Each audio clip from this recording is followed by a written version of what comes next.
Bab 13, Pertarungan. Di aula utama pemerintah daerah, seorang pria parubaya berpakaian jubah resmi biru dengan pedang panjang tergantung di pinggangnya saat ini sedang duduk tanpa kendali di kursi utama yang awalnya milik Hakim Agung. Sementara Mike yang terkena flu kemarin malam hanya bisa menyeret tubuhnya yang sakit dan duduk di kursi yang awalnya milik panitera resmi. Dan panitera Zhang yang hanya bisa menemani dengan berdiri di samping sekarang, wajahnya yang bodoh tidak terlalu senang dengan hal itu. Mike melihat ke arah pria yang duduk di kursi utama. Orang itu adalah Kepala Sipir Li dari Komando Qingshan. Meskipun Kepala Sipir Li masih belum memiliki wewenang untuk memberhentikannya, Kepala Sipir Li ini adalah pejabat kelas 6 yang sebenarnya, 2 tingkat lebih tinggi darinya, hakim ini. Lebih jauh lagi, memimpin para kepala sipir lokal di berbagai daerah di sebuah komando, ada tanggung jawab untuk mempertahankan wilayah dan memberikan kedamaian kepada rakyat. Untuk mengatakan bahwa wewenangnya kecil, itu tidak kecil. Untuk mengatakan bahwa itu tinggi, itu juga sangat tinggi. Karena begitu dia menghubungkan insiden tertentu dengan setan atau kultivator, maka bahkan jika itu adalah kepala daerah, mereka hanya bisa melihat tanpa daya dan memberinya kebebasan dalam masalah tersebut. Dia tiba-tiba tiba di Kabupaten Tianxing tanpa pemberitahuan sebelumnya. Mike tentu saja tidak siap. Pada saat ini, meskipun Mike bingung, ketika dia memikirkan hari-hari damai Kabupaten Tianxing beberapa tahun terakhir ini, ditambah dengan fakta bahwa hanya 3 orang yang tewas dalam insiden baru-baru ini sebelum iblis itu segera disingkirkan, tidak ada alasan untuk mencari kesalahan. Selain itu, Kabupaten Tianxing jauh lebih damai dibandingkan dengan daerah-daerah sekitarnya. Seharusnya tidak ada alasan bagi Sipir Li untuk membuat masalah bahkan jika dia ingin melakukannya. Karena dia tidak datang ke sini untuk mencari masalah, Mike tiba-tiba memikirkan kemungkinan lain. Selama masa jabatan Chen Chao di Kabupaten Tianxing, dia membunuh banyak setan besar dan kecil, menjaga kedamaian negeri itu. Apapun yang terjadi, tidak ada orang lain yang bisa menandinginya. Mungkinkah pria di depannya datang ke Kabupaten Tianxing saat ini untuk memberi hadiah kepada Chen Chao? Atau, mungkinkah untuk mempromosikannya menjadi sipir komando Qingshan dan bertanggung jawab atas sebuah komando? Mike merenung dalam diam. Jika memang begitu, maka Chen Chao akan meninggalkan Kabupaten Tianxing. Itu akan benar-benar sesuatu yang menyedihkan. Sebelumnya, panitera Zhang masih bertanya-tanya apakah tuannya benar-benar tidak memikirkan kepergian Chen Chao. Namun, jika dia tahu apa yang dipikirkan Mike saat ini, dia pasti akan merasa bahwa dia memiliki hubungan hati ke hati dengan tuannya lagi. Tuan Mi, Kabupaten Tianxing telah damai selama beberapa tahun. Sekarang, sebuah insiden di mana iblis menyakiti orang muncul lagi. Tuan Mi tidak boleh mengendur. Di Komando Qingshan, ada banyak pasang mata yang mengawasi Kabupaten Tianxing. Kepala Sipir Li meminum tehnya, tampak tenang dan kalem. Mike bersikap rendah hati dan meminta nasihat. Namun, sebenarnya, Hakim Agung ini telah memaki-maki dia berkali-kali dalam hatinya. Bahkan jika beberapa orang meninggal di Kabupaten Tianxing milik ayahmu, itu juga jauh lebih damai daripada kota-kota kabupaten lainnya. Mengapa kamu tidak pergi dan berpikir tentang bagaimana kabupaten lain seharusnya mencegah setan daripada berbicara omong kosong di sini? Namun saat ia membuka mulutnya, ucapannya berubah menjadi, "Yang mulia benar. Kami pasti akan waspada 120%. Melindungi wilayah dan memberikan kedamaian kepada rakyat juga merupakan tugas kami." Kepala Sipir Li merasa sangat puas. Kemudian, dia mengamati lingkungan sekitar dan mendambakan kantor kepala sipirnya sendiri di Komando Qingshan. Itu jauh lebih baik daripada pemerintahan daerah yang buruk saat ini. Hanya saja kantor kepala sipir dinasti Li yang agung paling banyak hanya didirikan di tingkat prefektur. Kota daerah seperti ini tidak memiliki kantor seperti itu. Kalau tidak, dia tidak akan menunggu Chen Chao di pemerintahan daerah, tetapi akan langsung pergi ke kantor kepala sipir. Jangan khawatir, kepala sipir ini tahu tentang kemampuan Tuan Mi. Sayang sekali aku tidak punya kuasa atas karir Tuan Mi. Kalau tidak, aku akan membantu Tuan Mi apapun yang terjadi. Sebaliknya, kepala daerah Liu berteman baik denganku. Setelah kembali kali ini, aku pasti akan mengucapkan beberapa patah kata pujian tentang Tuan Mi di depannya. Menjelang ujian akhir tahun, dia harus memberi Tuan Mi nilai terbaik apapun yang terjadi. Kepala sipir Li berbicara dengan santai dan memberikan janji yang muluk-muluk. Namun, janji itu tidak kredibel dan tidak dapat dipercaya. Mike juga dianggap sebagai rubah tua yang licik di kalangan pejabat, dia sudah lama menyerah untuk naik jabatan. Oleh karena itu, dia tidak menindaklanjutinya. Tepat saat dia tersenyum dan ingin berbicara, bawahan pengadilan di luar berteriak. Setelah Mike mendengar dengan jelas, dia langsung berkata, "Kepala sipir Chen ada di sini." Pejabat rendahan ini mohon pamit. Dia memberi isyarat tangan. Panitera Zhang yang berada di sampingnya mengerti maksudnya dan membantu Mike berdiri. Kedua orang itu tidak menunggu kepala sipir Li berbicara dan sudah meninggalkan aula utama. Seorang pemuda berpakaian kemeja hitam dengan pedang tergantung di pinggangnya sudah memasuki aula utama. Membawa angin dan salju. Arts by Pub Future. Saat kepala sipir Li melihat Chen Chao, dia tampak tidak senang dan berkata sambil mengerutkan kening, "Sebagai kepala sipir dinasti Liang Agung, mengapa Anda tidak mengenakan jubah resmi?" Chen Chao menatap sipir Li yang belum pernah ditemuinya sebelumnya dan mengangkat alisnya. Ini adalah pertama kalinya mereka bertemu dan dia sudah merendahkannya. Chen Chao tidak bersikap menjilat maupun sombong, menggenggam tangannya sambil berkata, "Sesuai hukum Liang Agung, para sipir di tingkat kabupaten mendapat 2 set pakaian resmi setiap tahun. Namun, sejak pejabat rendahan ini memangku jabatan, saya tidak pernah menerima jubah resmi apapun sebelumnya." Kepala sipir Li tercengang. Baru saja, dia secara tidak sadar ingin mengintimidasi pemuda ini dengan tindakan resmi yang umum. Namun, dia tidak menyangka bahwa pihak lain tiba-tiba membantahnya.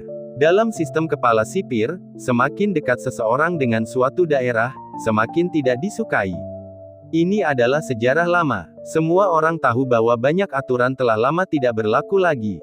Biasanya, tidak ada yang akan mematuhi dan tidak akan melepaskannya. Dia sendiri juga menyadarinya. Alasan mengapa dia berbicara seperti ini, juga untuk menjatuhkan bawahan yang belum pernah dia temui sebelumnya. Tetapi dia tidak menyangka bahwa pemuda ini ternyata tidak bersedia menundukkan kepalanya sedikit pun. Sebelum datang, dia pernah secara khusus pergi mengambil berkas Chen Chao untuk dibaca. Namun, hanya ada sedikit catatan di dalamnya. Umumnya, hanya ada satu situasi, yaitu posisi pejabat sipir ini dibeli oleh keluarga di belakang pemuda ini dan dia langsung menjabat. Biasanya, keberadaan seperti ini pasti tidak akan menghasilkan apa-apa saat menjabat. Sebelumnya, ketika Kabupaten Tianxing selalu mengalami hari-hari yang damai, di Komando Qingshan, mereka hanya menganggapnya sebagai penyembunyian masalah setan yang menyakiti orang dan tidak melaporkannya. Namun belum lama ini, mereka menerima berita dari sumber yang dapat dipercaya bahwa semua itu benar. Sekarang setelah dia melihat pemuda ini, sipir Li agak mempercayainya. Pemuda di seberang sana memiliki vitalitas darah yang luar biasa. Vitalitas Qi mengalir di tubuhnya tanpa tanda-tanda stagnasi. Selain itu, napasnya teratur. Dia mungkin telah menyentuh ambang alam platform roh. Di usia ini, sudah sulit untuk menemukannya. Jika dia dapat melangkah ke spirit platform dan menjadi seniman bela diri spirit platform, maka dia bahkan dapat menduduki posisi sipir Komando Qingshan. Namun, dia masih terlalu muda. Di lingkungan resmi, orang yang punya sifat pemarah seperti ini akan menemui kendala di mana-mana. Akan tetapi, ia tidak dapat mengetahui dengan pasti keluarga mana yang berada di belakang pemuda ini. Berapa banyak keluarga besar dinasti Liang Agung yang bermarga Chen? Sebelum datang, sipir ini sudah membaca berkas-berkasmu, kau pantas dipuji atas kinerjamu yang luar biasa. Jarang sekali kota kabupaten yang damai. Berdasarkan ini saja, kau lebih baik daripada yang lain di bawah komando sipir ini. Ketika dia menyebutkan hal ini, sipir Li memasang ekspresi muram. Tahun ini saja, ada 2 sipir di bawahnya yang meninggal saat bertugas. Kedua orang ini biasanya tidak melakukan apa-apa. Mereka selalu malu-malu dan terlalu berhati-hati, hanya 2 orang pemalas. Pada akhirnya, mereka tetap saja mati. Chen Chao terdiam. Dia sedang memikirkan alasan mengapa sipir ini datang ke sini. Seorang sipir yang bertanggung jawab atas sebuah wilayah kekuasaan tidaklah terlalu mengesankan. Faktanya, jika Chen Chao mau saat ini, dia bisa saja membunuh seniman bela diri yang baru saja melangkah ke alam panggung roh dalam waktu singkat. Namun, selama ini, dia belum pernah melihat sipir Li sebelumnya, mengapa dia datang hari ini? Mungkinkah itu hanya demi menjatuhkannya? Chen Chao tidak menganggap ini adalah hal yang baik. Setidaknya, tidak akan sesederhana itu. Jadi sejak dia masuk, dia tidak pernah meninggalkan kesan yang baik pada sipir ini. Seperti kata pepatah, orang yang jujur dan baik mudah diganggu. Mereka yang tidak jujur dan baik akan menjadi jujur dan baik setelah dipukuli. Karena Kabupaten Tianxing sangat stabil dan Anda juga sangat cakap, sipir ini bermaksud untuk menugaskan Anda ke tempat lain. Sebagai kepala sipir Komando Qingshan, meskipun ia tidak memiliki wewenang untuk menugaskan para kepala sipir di bawahnya, ia tetap memiliki wewenang untuk memindahkan para kepala sipir di bawahnya ke kota-kota kabupaten lainnya. Ini adalah pemindahan lateral, ia bahkan tidak perlu bertanya kepada siapapun, ia hanya perlu melaporkannya. Chen Chao mengerutkan kening. Jika biasanya, menghadapi hal seperti itu, dia tentu akan dengan senang hati memberikan persetujuannya. Kabupaten Tianxing tidak lagi memiliki banyak iblis. Jika dia menginginkan mata uang Sky Gold, dia harus memikirkan cara. Dan tempat-tempat lain masih memiliki iblis, itu justru cara untuk mendapatkan uang. Namun, dalam situasi saat ini, Chen Chao tidak ingin pergi begitu saja. Pertama, karena si Enandu masih ada. Dia pernah membuat perjanjian dengannya sebelumnya. Ini sangat penting. Yang kedua lebih sederhana. Situasi di tempat lain selalu sama. Tidak demikian dalam beberapa tahun terakhir. Mengapa dia tidak punya ide ini sebelumnya, tetapi datang menemuinya sekarang? Air di sini sangat dalam dan informasi yang ia peroleh sedikit. Paling mudah menjadi korban para petinggi itu. Catatan TL, perairan dalam adalah eufemisme untuk situasi yang merepotkan. Bisa jadi terlalu banyak hal yang tidak diketahui, terlalu banyak petinggi, terlalu banyak rencana jahat, Pejabat rendahan ini sudah lama tinggal di sini. Aku sudah punya perasaan terhadap tempat ini. Ditambah lagi, Kabupaten Tianxing juga tidak terlalu damai akhir-akhir ini, ada setan yang menyakiti orang dari waktu ke waktu. Dalam keadaan seperti ini, pejabat rendahan ini benar-benar tidak sanggup untuk pergi. Meninggalkan warga sipil di daerah ini membuatku gelisah. Chen Chao memiliki ekspresi yang tulus, emosi yang tulus terpancar di wajahnya. Siapapun yang melihatnya akan memujinya sebagai pejabat yang baik. Kepala sipir Li mencibir dingin dalam hatinya. Setelah bertahun-tahun berkecimpung di dunia resmi, bagaimana mungkin dia tidak tahu apa yang dipikirkan pemuda di depannya ini? Chen Chao telah memperhatikan reaksi sipir Li sepanjang waktu. Melihatnya seperti ini, Chen Chao tahu dalam hatinya bahwa masalah hari ini kemungkinan besar tidak dapat diselesaikan tanpa mengeluarkan sejumlah uang. Tepat saat dia hendak membuka mulutnya lagi, sipir Li sudah membuka mulutnya perlahan. Karena kamu begitu mencintai rakyat jelata, tidakkah kamu tahu bahwa rakyat jelata dinasti Li yang agung seharusnya dilindungi oleh kami? Tetapi, sipir ini memperhitungkan bahwa kamu merasa sulit untuk meninggalkan tempat ini, jadi aku tidak akan memaksamu untuk melakukan sesuatu yang juga tidak ingin kamu lakukan. Namun karena kamu memiliki perasaan terhadap tempat ini, kebetulan ada sesuatu yang menyangkut keselamatan penduduk setempat yang seharusnya diserahkan kepadamu. Kepala sipir Li tampak tenang dan tersenyum tipis. Rubah tua yang licik. Chen Chao diam-diam mengutuk. Dia juga tahu bahwa apapun yang dia lakukan, dia tidak dapat mengubah apapun. Bagaimanapun, dia memegang jabatan sipir. Apapun yang terjadi, dia akan tetap diawasi oleh bajingan tua ini. Kepala sipir Li tampak serius saat berkata dengan tenang, beberapa hari ini, tambang yang menambang batu Xuanming untuk istana kekaisaran telah runtuh beberapa kali. Ini bukan hal yang biasa. Kepala sipir ini telah menerima beberapa berita. Bab 14, Identitas. Tambang Xuanming di Kabupaten Tianxing telah runtuh berkali-kali. Banyak orang meninggal. Kepala sipir Li menatap Chen Chao dan bertanya, apakah kamu tahu apa artinya ini? Hanya saja ketika mendengar sipir Li, Chen Chao teringat Lin Cheng yang baru saja ditemuinya dan mengerutkan kening.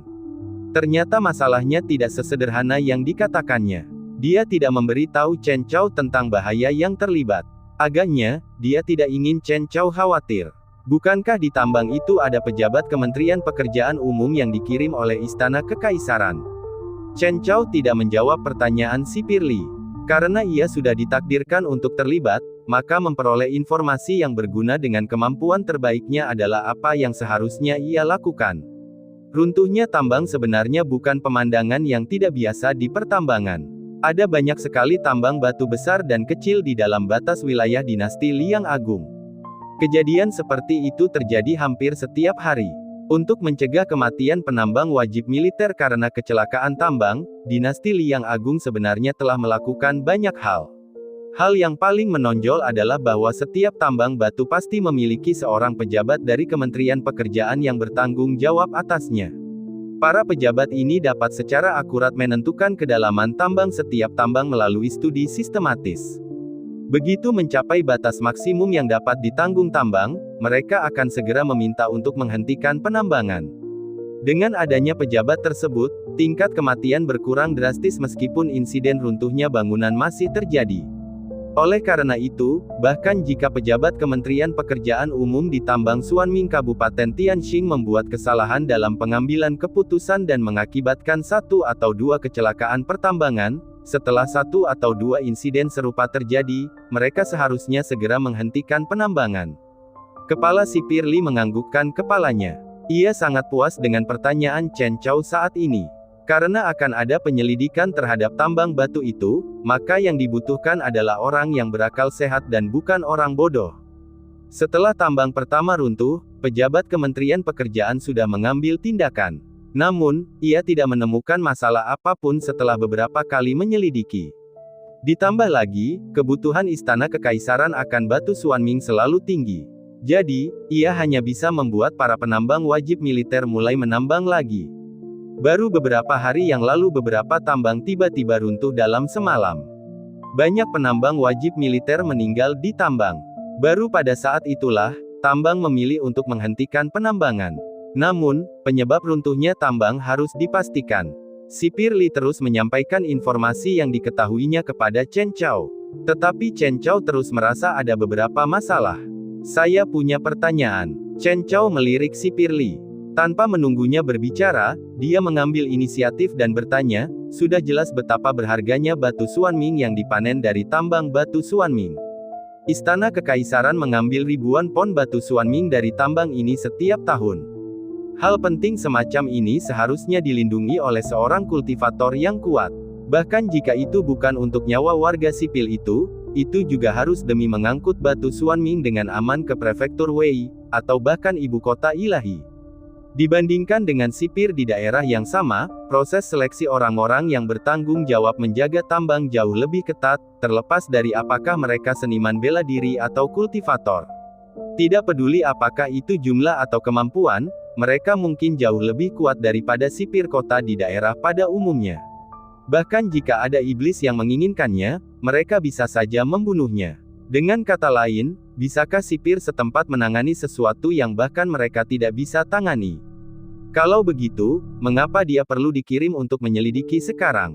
Kepala sipir Lu adalah orang yang pintar. Tentu saja, dia tidak perlu bertanya secara mendalam kepada Chen Chao tentang hal-hal ini untuk mengetahui serangkaian keraguannya. Kau benar, ini masalah penting, biasanya kau tidak perlu khawatir tentang hal itu. Sipir Li merasa sedikit melankolis. Biasanya, kami para sipir tidak akan ikut campur dalam masalah seperti itu. Kepala sipir Li mendesah, tampak dibebani kekhawatiran. Yang mulia, tolong langsung ke intinya. Chen Chao menggertakkan giginya. Dia paling membenci orang-orang seperti ini yang tidak menyelesaikan kalimat mereka. Kepala sipir Li menatapnya dan tersenyum, sebelum akhirnya perlahan membuka mulutnya. Tambang batu Suanming itu sudah lama ditambang. Setelah penyelidikan oleh pejabat Kementerian Pekerjaan Umum, sudah lama ditetapkan bahwa tambang itu dapat ditambang paling lama 1 tahun. Jadi di awal tahun, tambang itu sudah memasuki masa penambangan terakhir. Setelah tambang runtuh beberapa hari yang lalu, para ahli yang ditempatkan di sana sudah mengawal batu Suanming terakhir pergi. Hari-hari ini, para pejabat Kementerian Pekerjaan Umum juga akan menarik diri. Bahkan jika insiden seperti itu tidak terjadi, tambang batu itu juga akan menjadi tambang terbengkalai setelah musim dingin ini. Jadi sekarang, inilah saatnya Istana Kekaisaran membutuhkan kita, lebih tepatnya, membutuhkanmu. Sipir Li tersenyum tipis dan berkata, setelah mengetahui penyebabnya, sipir ini akan meminta atasan untuk mencatat perbuatan baikmu. Chen Chao mengerutkan kening. Masalah ini penuh dengan keanehan. Pria di depannya ini jelas tidak menceritakan kisah lengkapnya. Kepala sipir Li menepuk bahu Chen Chao dan berkata sambil tersenyum, saat ini seharusnya tidak banyak orang yang mengetahui masalah ini. Dalam beberapa hari ini, tambang batu akan membawa para penambang wajib militer yang tersisa ke tambang baru. Kalian tidak perlu terburu-buru, masih akan ada orang lain yang akan pergi bersama kalian. Kalian bisa pergi bersama setelah mereka tiba. Chen Chao terdiam. Setelah terjadi keruntuhan tambang dan banyak penambang meninggal, pejabat yang seharusnya menyelidiki penyebab keruntuhan tambang langsung pergi ke tambang baru dan menyerahkan penyelidikan kepadanya. Dan kalaupun diserahkan kepadanya, dia diberitahu bahwa tidak perlu terburu-buru. Apakah ini sikap ingin mengetahui kebenaran? Air di sini kemungkinan tidak dangkal. Selanjutnya, adakah orang lain yang pergi selain dia? Tidak perlu terlalu khawatir, ini hanya untuk menyelidikinya. Jika ada hasil, laporkan saja. Agaknya, seharusnya tidak ada masalah. Sipir Li menatap Chen Chao sambil tersenyum tipis. Tidak ada masalah. Kalau tidak ada masalah, apakah Anda akan datang menemui saya secara pribadi? Chen Chao tidak mempercayainya. Bahkan seekor anjing pun tidak akan percaya padanya. Setelah terdiam beberapa saat, emosi di wajah Chen Chao berangsur-angsur berubah. Yang Mulia sebelumnya mengatakan bahwa semua orang di Great Liang harus dilindungi oleh kami. Namun, saya hanya mencari kenyamanan, sungguh memalukan. Pejabat rendahan ini telah memikirkan semuanya sekarang, Yang Mulia, mohon pindahkan pejabat rendahan ini ke tempat dengan setan terbanyak. Biarkan pejabat rendahan ini melakukan tugas saya untuk menjaga keselamatan orang-orang. Chen Chao tampak tulus. Adegan sebelumnya terulang lagi. Petik 2 petik 2. Kepala sipir Li menatap Chen Chao dan merasa agak terdiam juga, ini benar-benar pertama kalinya kepala sipir ini melihat orang sepertimu yang begitu saleh dan tidak tahu malu. Saya dilatih dengan baik oleh Yang Mulia. Chen Chao tidak peduli bagaimana dia mengatakannya. Di masa sulit, hal terpenting adalah menyelamatkan hidupnya sendiri. Kemudian, mencegah dirinya sendiri dari masalah yang tidak perlu seperti itu. Tidak ada yang perlu dibicarakan tentang ini. Apa kau pikir kau membeli sayur di pasar? Menawar harga. Sipir Li tertawa dingin. Kemudian, dia sedikit rileks. Sepasang mata menatap Chen Chao dan dia berkata dengan penuh arti, kamu orang yang cerdas. Kamu seharusnya tahu apa yang harus dilakukan, kan? Chen Chao menggenggam tangannya dan berhenti meronta. Ekspresinya agak tertekan, seolah-olah dia telah menyerahkan dirinya pada takdir. Kepala sipir Li merasa sangat puas. Tiba-tiba, dia melanjutkan, tenang saja, aku tidak akan menyakitimu. Chen Chao membuka dan menutup mulutnya. Ia tidak tahu harus berkata apa kepada atasan langsung yang baru pertama kali ditemuinya ini. Baru setelah terdiam cukup lama, Chen Chao berkata pelan, kalau begitu saya harus berterima kasih kepada Yang Mulia. Sipir Li menatap Chen Chao dan tersenyum tanpa berkata apa-apa. Selesai berkata demikian, sipir Li berjalan keluar dari aula utama kantor daerah dan menghilang dalam badai salju. Chen Chao menghela napas dan berjalan keluar dari aula utama. Di pintu masuk kantor daerah, dia melihat si Enandu yang telah menunggu di sana sejak lama. Kedua orang itu saling pandang dan hendak pergi ketika mereka melihat pejabat rendahan yang pergi sebelumnya. Saat ini, dia sedang menuju ke kantor daerah sambil terengah-engah. Ketika dia tiba di pintu masuk dan melihat Chen Chao, dia sangat gembira dan berkata, Kepala sipir Chen, ada seseorang. Dia terengah-engah dan tidak bisa berkata apa-apa lagi. Chen Chao menatapnya dan berkata sambil tersenyum tipis, saya mengerti. Masalah ini sudah berakhir, bagaimana mungkin dia tidak tahu? Kepala sipir Li yang keluar dari kantor daerah tiba di depan sebuah gang kecil. Sebuah kereta kuda berhenti di sana pada waktu yang tidak diketahui. Bagian atas kereta itu tertutup salju, tampak seperti sudah berhenti di sana selama beberapa waktu. Kepala sipir Li datang ke depan kereta kuda dan berkata dengan agak hormat, Yang Mulia, masalah yang Anda tugaskan telah diselesaikan. Setelah mengatakan ini, kepala sipir Li tidak berani mengatakan sepatah kata pun. Dia hanya berdiri di samping kereta, menunggu dengan tenang apa yang akan terjadi selanjutnya. Tak lama kemudian, terdengar suara malas dari dalam kereta, bagaimana kabar anak muda itu? Apakah dia bisa mencapai hal-hal hebat? Seseorang sebenarnya tidak dapat menentukan apakah ia laki-laki atau perempuan hanya dengan mendengar suaranya. Kelihatannya dia orang yang cukup tenang. Dia seharusnya bukan orang yang bodoh. Dia hanya terlihat sedikit pemalu dan tidak mau terlibat dalam perselisihan. Jika saatnya tiba, siapa yang tahu apakah itu akan baik atau buruk. Ketika sipir Li mengingat kembali interaksinya dengan Chen Chao sebelumnya, betapa berbedanya penampilan anak laki-laki itu sebelum dan sesudahnya. Dia terdiam sejenak sebelum bertanya dengan hati-hati, mengapa kita harus mencari sipir tingkat rendah untuk masalah sepenting itu? Kepala sipir Li agak menyesali saat menanyakan hal ini. Benar saja, terdengar suara dingin dari dalam kereta, urus saja urusanmu sendiri. Jangan tanya yang lain. Namun, tak lama kemudian, orang di dalam kereta itu tampaknya tak dapat menahan diri dan berkata dengan lembut, dia memiliki kelicikannya sendiri. Jika tidak, berdasarkan prestasinya selama beberapa tahun terakhir, dia akan dapat menduduki posisimu tidak peduli seberapa keras kalian menekannya. Sebenarnya hampir tidak ada jejak setan di kota kabupaten dengan radius puluhan mil. Di mana Anda dapat menemukan pemandangan seperti itu di dinasti Liang Agung? Pemilik suara itu jelas penasaran. Dia hanya seorang remaja, tetapi juga bukan sekadar remaja. Sungguh sulit untuk mempercayainya. Oh, benar juga, kau sungguh tidak menemukan masalah apapun dalam arsipnya. Kepala sipir Li tersenyum getir dan berkata, jabatan kepala sipir memang dibeli. Namun, tidak ada petunjuk mengenai keluarga mana yang membayar uang tersebut.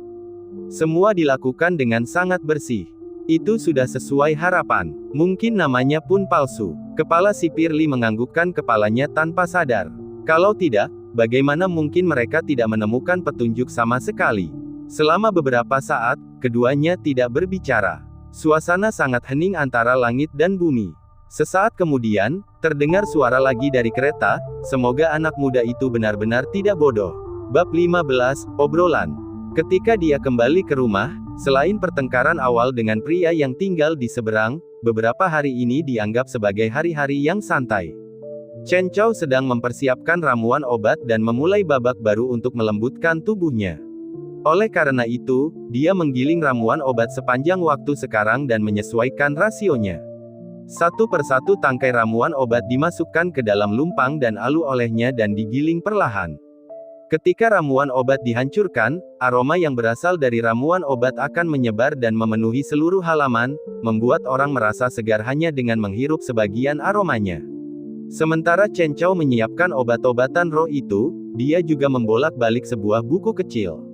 Itu adalah sesuatu yang dikeluarkan oleh kantor pemerintah sipir bersama dengan buklet ilustrasi iblis lainnya, totalnya ada 2 buku.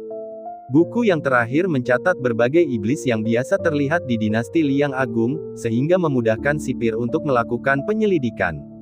Buku pertama menjelaskan setiap alam untuk seniman bela diri serta obat-obatan spiritual yang dibutuhkan.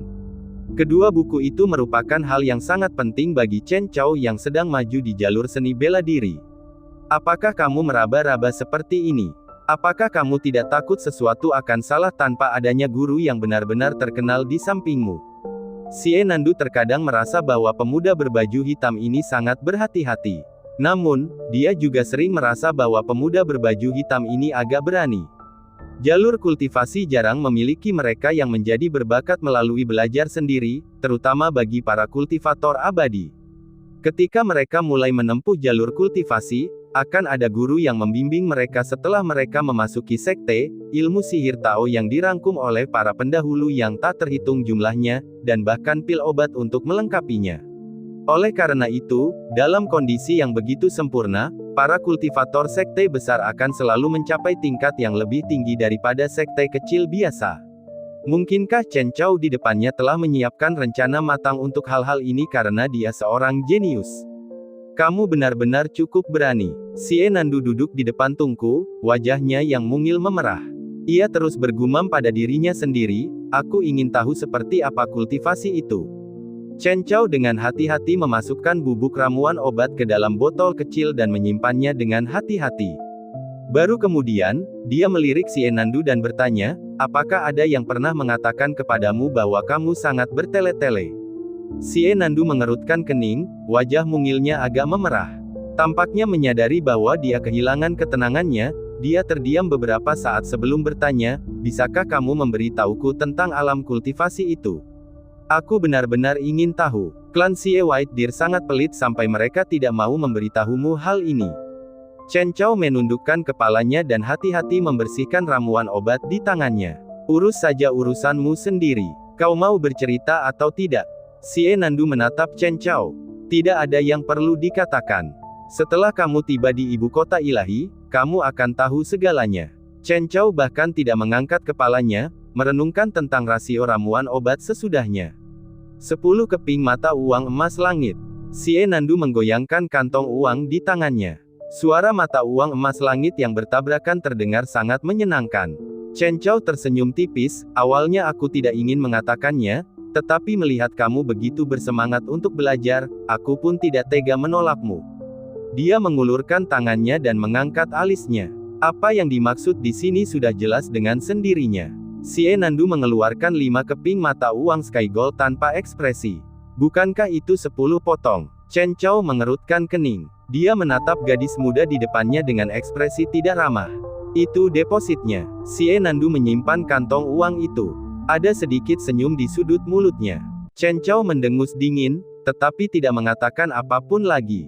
Dia berdeham. Di dunia kultivasi, ada banyak aliran pemikiran kultivasi. Namun, setelah semua dikatakan dan dilakukan, mereka sebenarnya hanya dibagi menjadi 3 kategori. Yang pertama adalah kultivator abadi. Berikutnya adalah seniman bela diri. Terakhir, ada kultivator iblis. Bagi manusia, yang ada hanyalah perbedaan antara kultivator abadi dan seniman bela diri. Meskipun keduanya berbeda, pembagian wilayahnya sama, keduanya memiliki 6 wilayah. Alam pertama disebut pengendalian mantra. Namun, para kultivator abadi umumnya menyebutnya alam awal. Mengolah sihir Tao dapat membentuk aktivitas fungsional Qi di dalam tubuh. Ketika seseorang mampu mengoperasikan sihir Tao dan membiarkannya berkembang di antara langit dan bumi, seperti bunga yang mekar, mereka akan benar-benar melewati ambang batas kultivasi dan dapat disebut sebagai seorang kultivator. Alam kedua adalah spirit platform, mengolah spirit platform di dalam tubuh.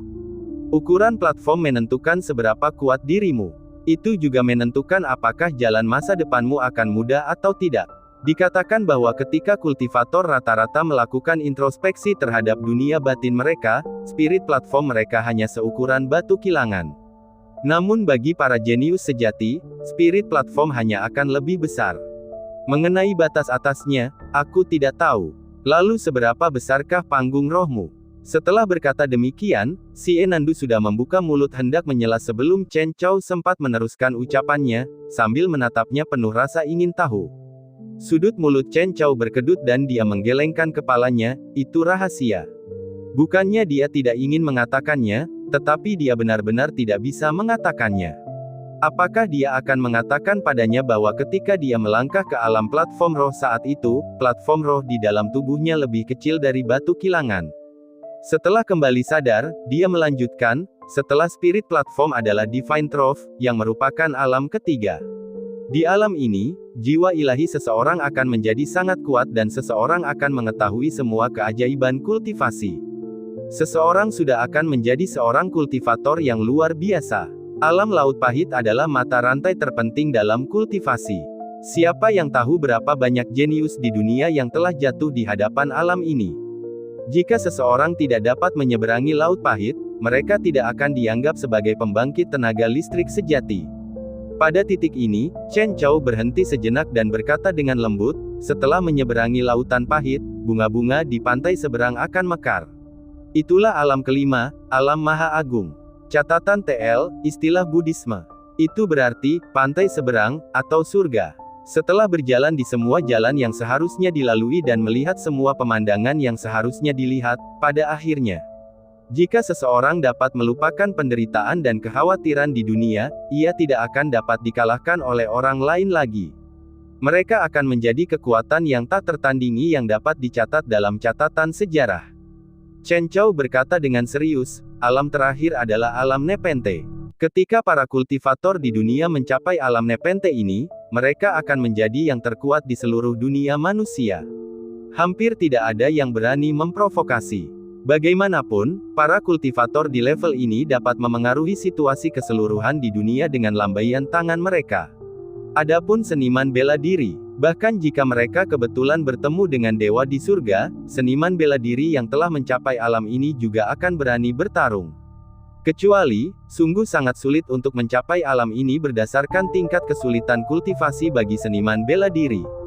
Di seluruh dinasti Li yang besar, seniman bela diri di wilayah ini mungkin semuanya berada di perbatasan utara. Iklan oleh Pub Future. Kamu sekarang berada di alam mana?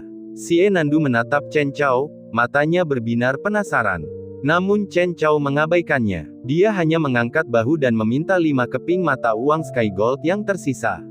Kamu tidak mengatakan bahwa kamu ingin menanyakan pertanyaan ini sebelumnya.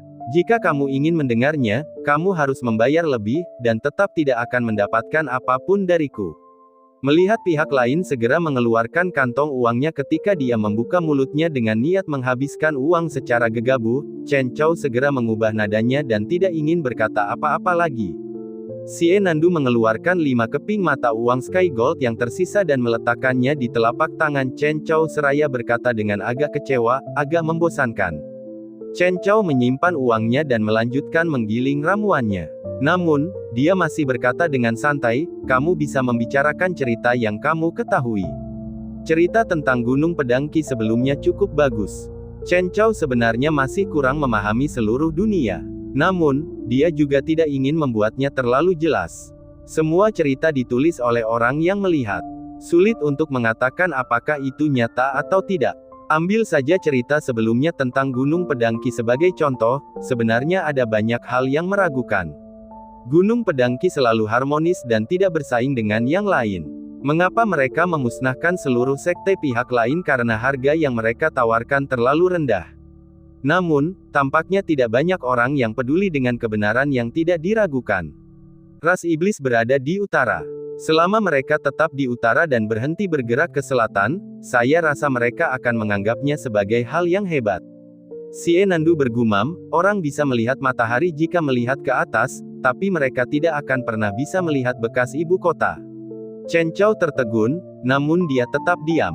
Kamu pasti akan menjadi seorang kultivator di masa depan. 3 sekte dan 9 aliran pemikiran, ada banyak jalan yang berbeda.